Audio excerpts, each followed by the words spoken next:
Assalamualaikum warahmatullahi wabarakatuh. Sekarang kita akan membahas mengenai materi tentang penyalahgunaan obat dan pencegahannya. Penyalahgunaan obat ini dia saat ini mulai disalahartikan. Beberapa jenis zat yang mampu merangsang sistem saraf pusat itu yang di sini sering dipakai sembarangan tanpa resep dokter dan penggunaannya itu tidak tepat. Kenapa? Karena sistem saraf pusat ini efeknya adalah menimbulkan halusinasi dan juga ketenangan, tetapi disalahartikan oleh banyak orang atau oknum-oknum tertentu, sehingga efek halusinasi ini akan mengganggu sistem saraf pusat orang. Yang awalnya efeknya sedikit akan menjadi banyak dan menimbulkan kecanduan, dan inilah yang dibahayakan. Dan jenis obat ini adalah jenis obat psikotropika. Meskipun obat ini adalah bukan jenis obat narkotika, tetapi efeknya itu juga sama, menimbulkan kecanduan, dan bahkan efek jeleknya adalah hingga bisa menimbulkan kematian hanya gara-gara obat yang digunakan salah. Dan arti dari obat psikotropika ini adalah zat obat yang dapat menurunkan fungsi dari sistem saraf manusia dan memiliki efek seperti halusinasi, timbul ilusi, gangguan berpikir, mood yang sangat berubah secara tiba-tiba sehingga menimbulkan kecanduan pada pemakainya. Jenis obat-obatan ini itu sebenarnya mudah ditemukan di apotik-apotik. Tetapi kenapa apotik menjual itu kalau ada yang menyalahkan? Ya maklum, orang-orang seperti itu karena apotik menjual, padahal apotik menyediakan ketika ada resep dokter. Cuman sekarang banyak oknum-oknum atau banyak orang yang mensalahartikan resep tersebut sehingga didapatkan bebas dan timbul penyalahgunaan obat. Efeknya ini berbeda-beda tergantung potensi obat yang dibeli, bisa berefek tinggi ataupun efeknya rendah. Nah, banyak juga obat-obatan ini itu dikonsumsi tanpa izin dari dokter, tanpa resep dari dokter. Meskipun efek kecanduannya rendah, alasannya kan candu rendah kan, kayak gitu. Tetapi tetap saja dia bisa berbahaya bagi kesehatan. Di sini data menunjukkan bahwa sebagian besar pemakai yang sudah mengalami kecanduan dimulai dari kepuasan yang didapatkan usai mengkonsumsi zat tersebut. Dari perasaannya yang dia senang, terus tenang, sehingga lama-lama ketika dia merasakan perasaan senang, merasa perasaan tenang, dia akan lama-lama mencoba lagi dan menimbulkan efek ketergantungan. Dan ketika dia menimbulkan efek ketergantungan, nanti akan direkam oleh otak sehingga otak akan meminta lagi dan lagi.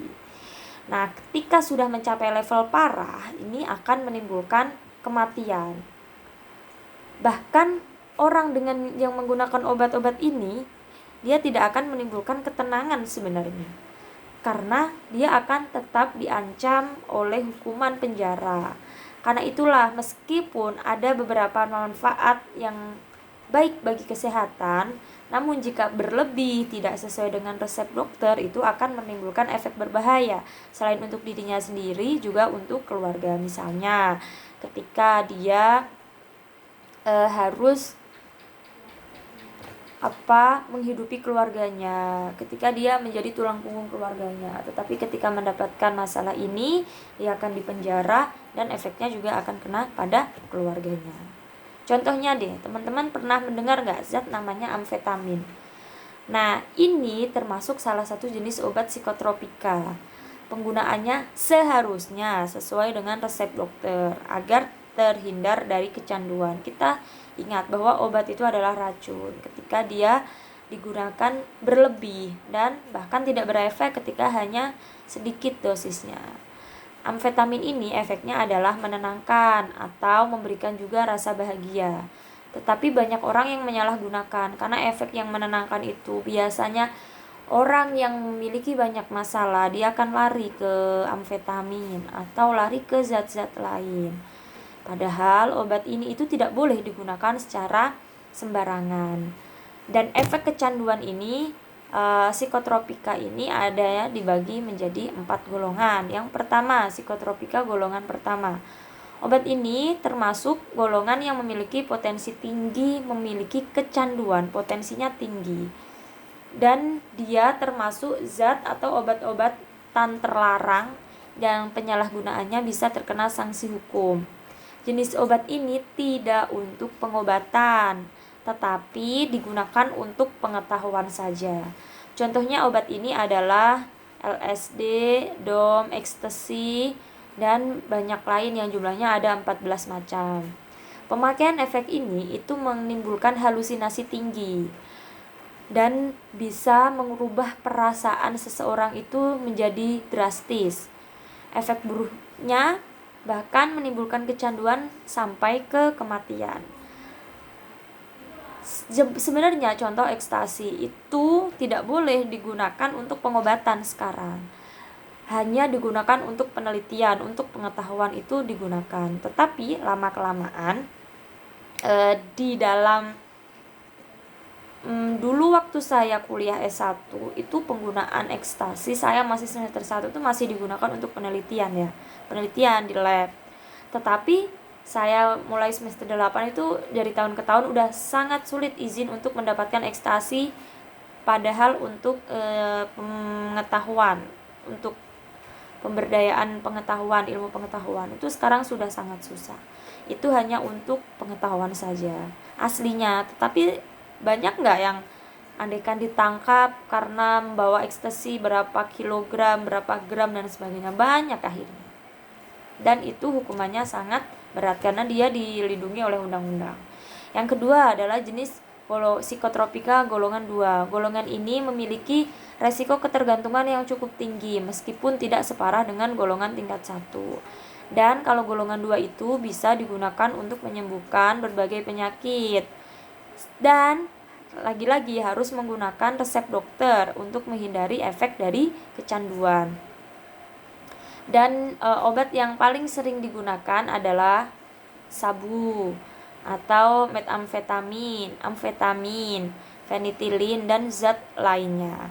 Biasanya obat-obat ini itu digunakan ketika di dalam meja operasi misal, atau digunakan untuk orang yang memiliki gangguan di sistem saraf pusat. Tetapi dosisnya pun harus diperhatikan.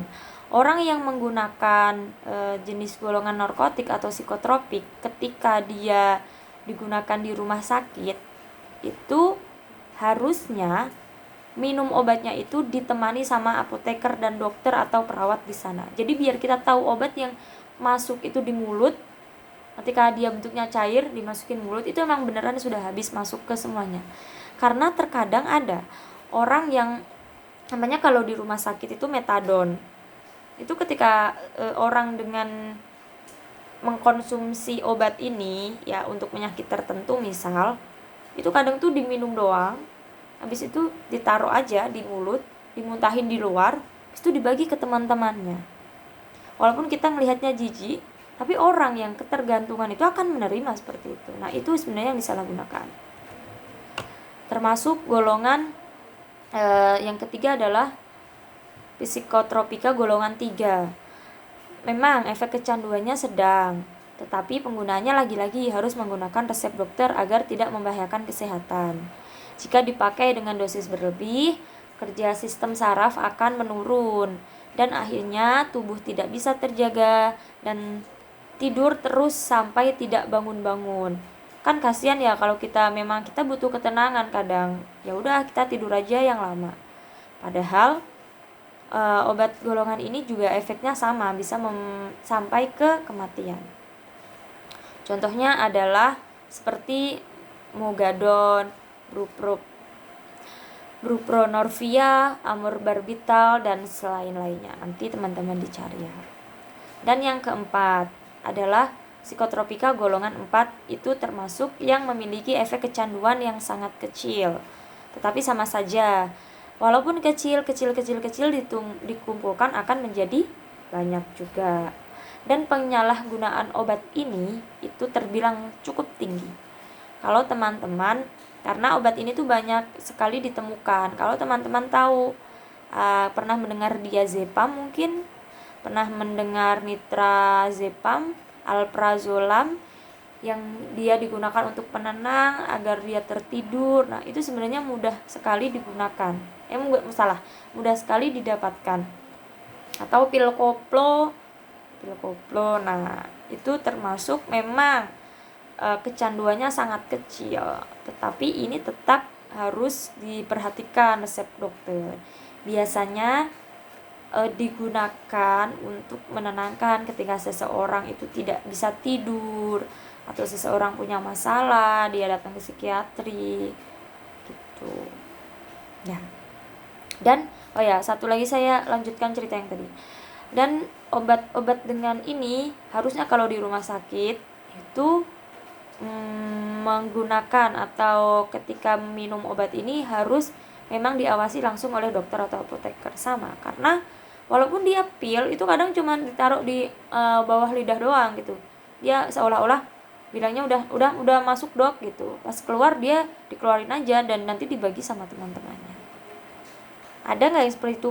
Banyak, saya menemukan banyak kasus kayak gitu. Jadi orang yang sudah kecanduan terus pengen bebas dari kecanduan tersebut kan tetap harus diberikan, tetapi dosisnya adalah tapering down, jadi turun dikit. Tetapi ada yang tidak berhasil. Kenapa tidak berhasil? Ya karena cara minumnya dia ngawur gitu, tidak menggunakan instruksi dokter. Nah, kenapa bahaya? Apa sih bahaya dan efek dari psikotropika?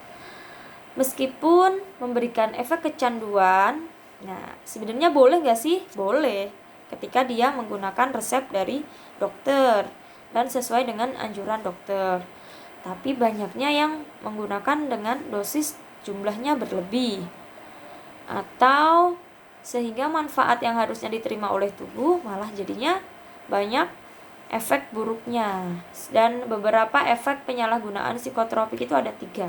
Yang pertama, menurut efek adalah efek stimulan. Jadi di sini stimulan itu fungsi tubuh akan bekerja lebih tinggi, bergairah, sehingga pemakainya itu lebih terjaga.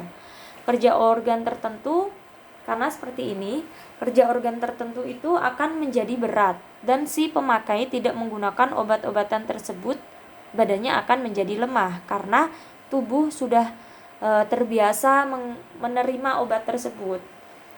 Biasa yang digunakan ini adalah, kalau kita update berita dari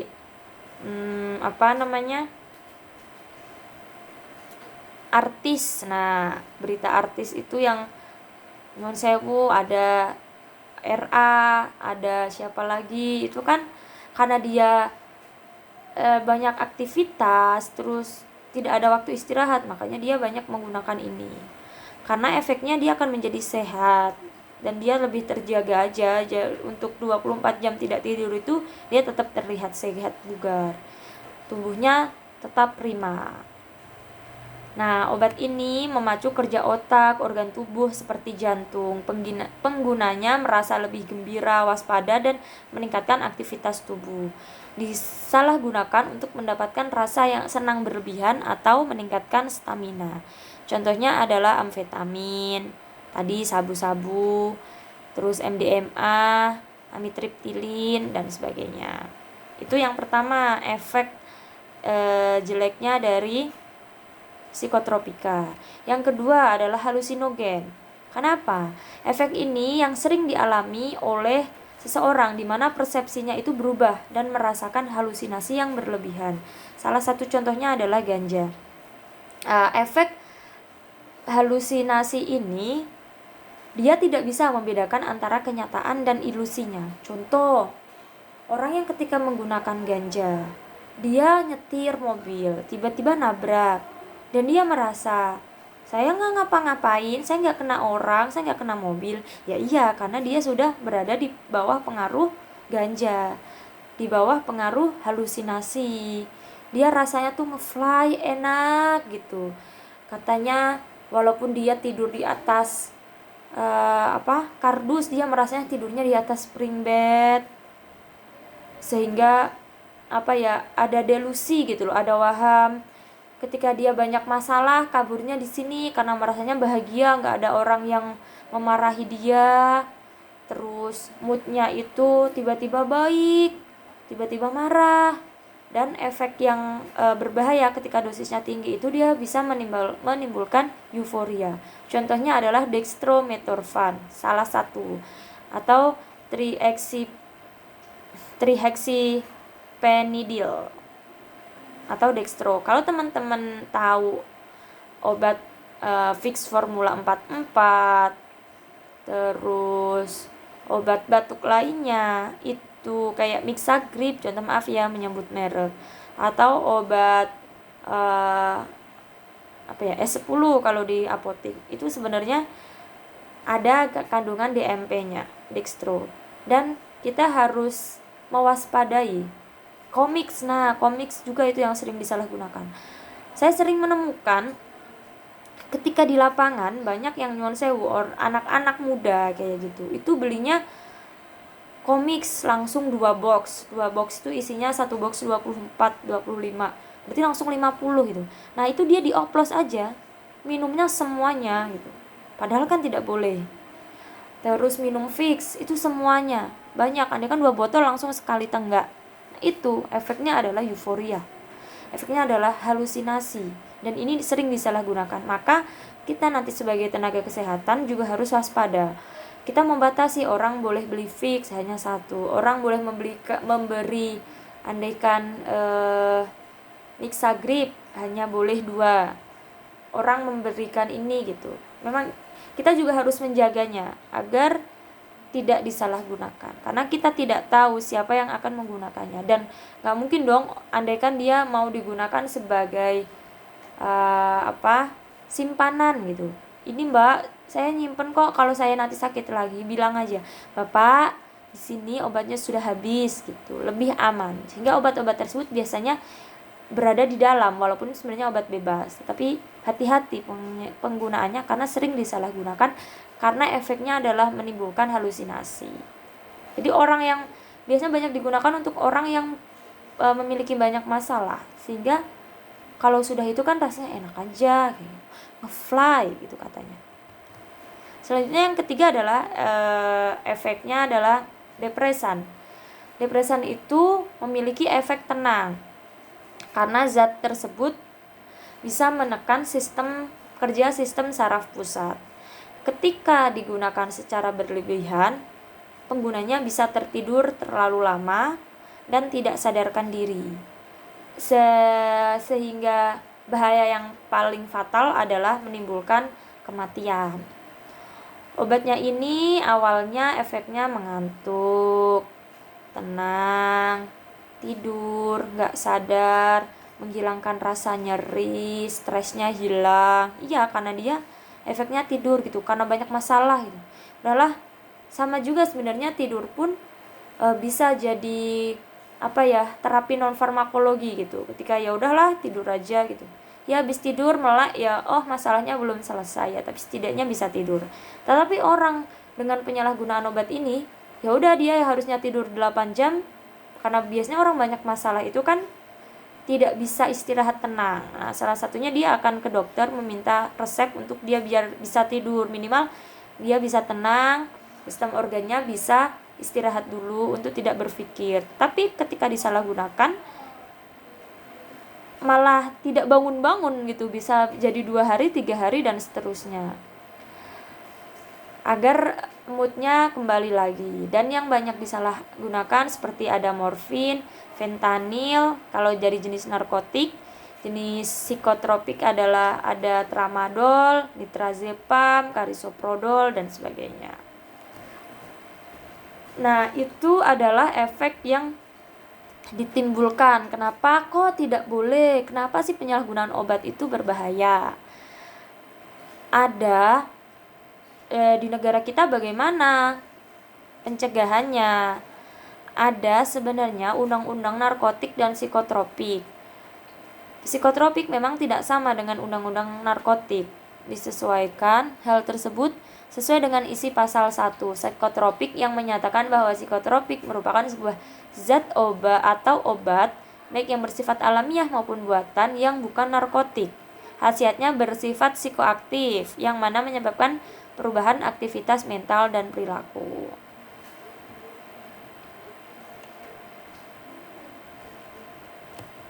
Nah, kalau tadi berdasarkan efek, kalau berdasarkan jenis, penyalahgunaan obat berdasarkan jenis itu ada namanya narkotik, psikotropik, dan zat adiktif lain. Kalau yang zat adiktif lain ini masih perlu dipertanyakan ya, karena ada yang bilang nggak masalah, ada yang bilang ya itu bermasalah sebagai penyalahgunaan obat. Kalau yang narkotik menimbulkan penurunan dan perubahan kesadaran, hilangnya rasa, menghilangkan rasa nyeri, dan dapat bersifat ketergantungan. Psikotropik yang berkhasiat psikoaktif melalui pengaruh selektif pada susunan saraf pusat menyebabkan perubahan khas pada aktivitas dan perilaku seseorang. Sedangkan zat adiktif lain itu adalah bahan atau zat yang berpengaruh psikoaktif selain jenis narkotik dan psikotropik. Contoh zat adiktif lain adalah minuman keras dan rokok. Nah, penyalahgunaan obat. Penyalahgunaan obat ini sering disalahgunakan karena memiliki efek lainnya selain efek utamanya.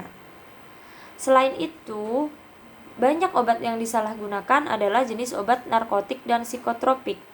Dia bisa menyebabkan ketergantungan secara fisik dan psikis. Kalau fisik itu ya tubuhnya yang awalnya harusnya ketika dia menggunakan obat sabu misalnya yang harusnya biasanya dia prima gitu, karena dia enggak jadi lemah, nah dia menimbulkan ketergantungan itu fisiknya, ayo jaluk maneh, begitu juga dengan secara psikisnya. Nah, jadi gini, biasanya orang dengan menggunakan obat narkotik ini awalnya dari coba-coba. Setelah itu menimbulkan kecanduan. Setelah itu menimbulkan penyalahgunaan. Cobanya dikit, terus kayaknya enak nih, itu. Dia menimbulkan penyalahgunaan dan menimbulkan efek kecanduan. Padahal itu tidak boleh. Karena kenapa sih nafza itu berefek ketika menimbulkan ketergantungan? Karena nafza ketika zat adiktif narkotik psikotropik masuk ke dalam tubuh beberapa kali ya, misalnya sekali, 2 kali, 3 kali, maka di dalam reseptor otak itu dia akan memiliki membuat cetakan namanya blueprint. Nah, ketika cetakan itu sudah terbentuk, ada nafza nih masuk gitu, udah terbentuk cetakannya. Ketika tidak ada zat yang masuk lagi, dia akan meminta lagi, nagih lagi. Nah, ketika sudah nagih lagi, ini yang akan menimbulkan kecanduan. Awalnya kan pasti coba-coba doang, coba-coba dikit-dikit gitu.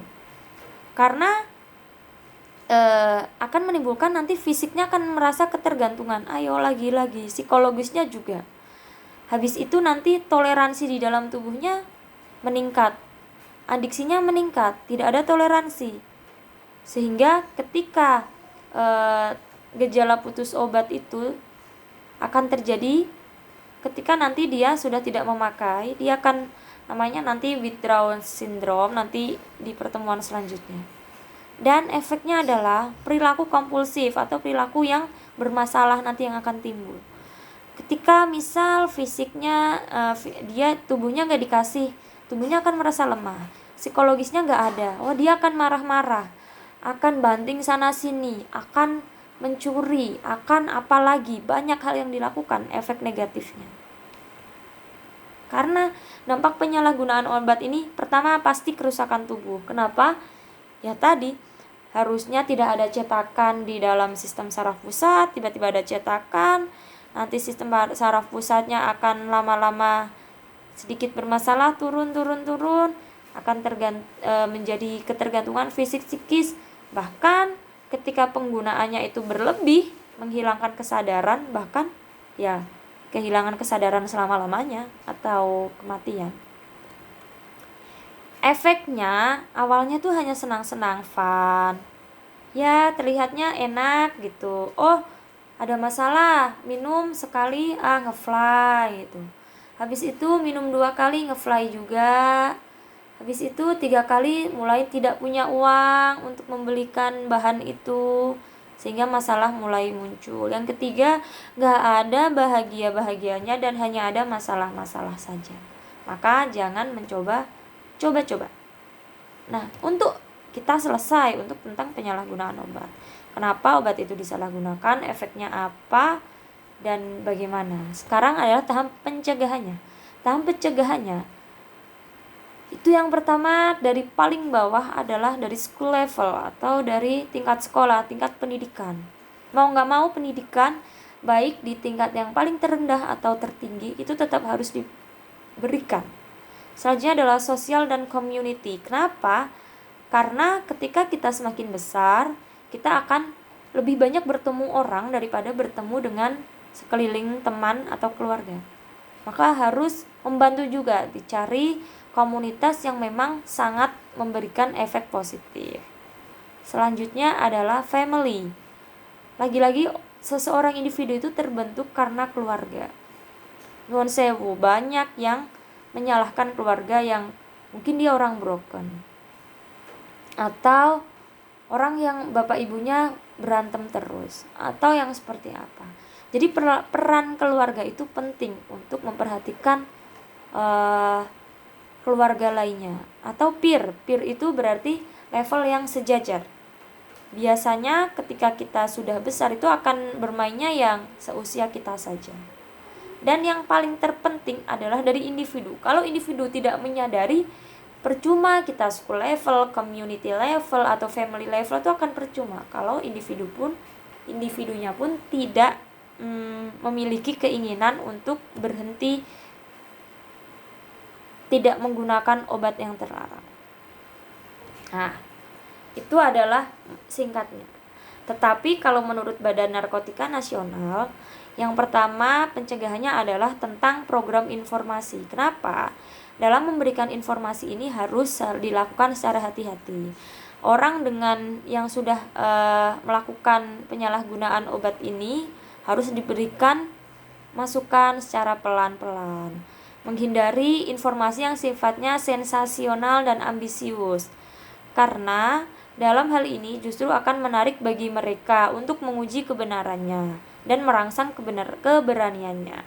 Ya memang kadang memberikan informasi itu tidak harus jangan gini efeknya enak-enak gini ya. Tapi harus hati-hati karena ini adalah masalah yang sensitif.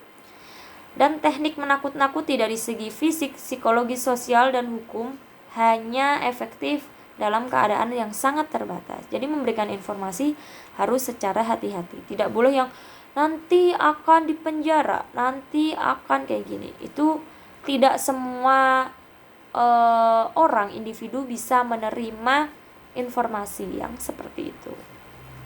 Yang kedua adalah program pendidikan efektif.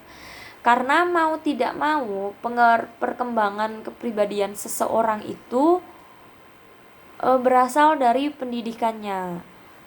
Bisa mengambil keputusan yang bijak, tekanan mental, meningkatkan kepercayaan diri, itu merupakan hasil dari pendidikan. Termasuk mengambil keputusan untuk menggunakan obat atau tidak menggunakan obat. Itu adalah salah satu keberhasilan dari pendidikan. Dan hasil pendidikan ini bisa berupa pengenalan tentang diri, perilaku positif, dan pemecahan masalah secara efektif.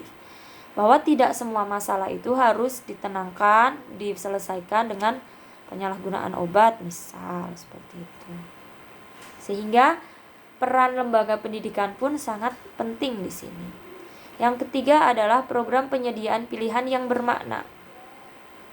Konsep ini bertujuan untuk mengalihkan penggunaan zat adiktif pada pilihan lain yang dapat memberikan kepuasan bagi kebutuhan manusiawi yang mendasar pada bio, psiko, sosial, dan spiritual. Kebutuhan yang dimaksud adalah seperti terbentuknya identitas diri, kebutuhan untuk bebas berpikir dan berbuat, kebutuhan untuk penghargaan, kebutuhan untuk mengaktualisasikan diri dan diterima di dalam kelompok. Sehingga program-program ini, jadi kita dalam hidup harus mencari sesuatu yang memang bermakna. Pilihlah lingkungan yang bisa menghargai diri kita. Jangan memilih lingkungan yang toksik, yang menyakiti hati kita. Hidup itu hanya sekali, maka buatlah hidup yang sangat bermakna. Ketika ada keraguan, tinggalkan. Ketika ada kesedihan, tinggalkan. Seperti itu saja konsepnya. Yang keempat adalah pengenalan diri dan intervensi dini. Jadi kita harus mengenal diri kita. Saya ini seperti apa? Saya ini ketika ada masalah, saya harus bagaimana?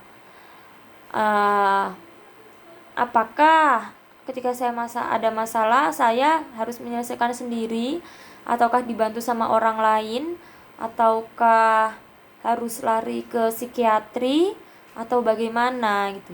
Maka penting bagi kita ketika ada teman memiliki masalah yang ingin cerita kepada kita, oke, dengarkan, harus didengarkan. Tidak boleh berpikir secara individual. Saya juga punya banyak masalah, kenapa diceritakannya ke saya bosan gitu. Tidak. Tetapi kita ketika bisa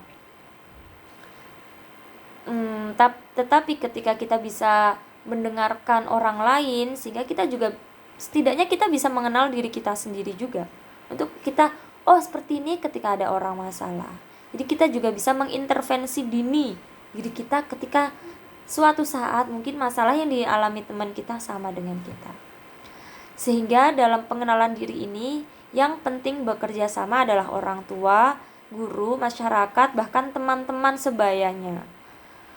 Dan itu sangat penting. Baru ketika orang-orang terdekat tidak bisa, baru kita bisa intervensi ke psikolog maupun psikiater. Yang kelima adalah dengan diberikan kesibukan, yaitu program pelatihan keterampilan psikososial. Program ini atas teori belajar bahwa gangguan penyalahgunaan nafza itu bisa pelajari individu dalam lingkup pergaulan sosialnya. Sehingga pelatihan keterampilan psikososial ini ada namanya psychological inoculation. Bagaimana kita melihatkan contohnya remaja yang dari tekanan pergaulannya terus dikembangkan dorongan tekanan tersebut hingga personal and social skill training, yaitu dikembangkan keterampilan seseorang. Andai kan seorang tersebut walaupun dia orangnya sangat galau, tetapi ternyata dia bisa loh ketika dia diam itu andai kan menghasilkan hasil keterampilan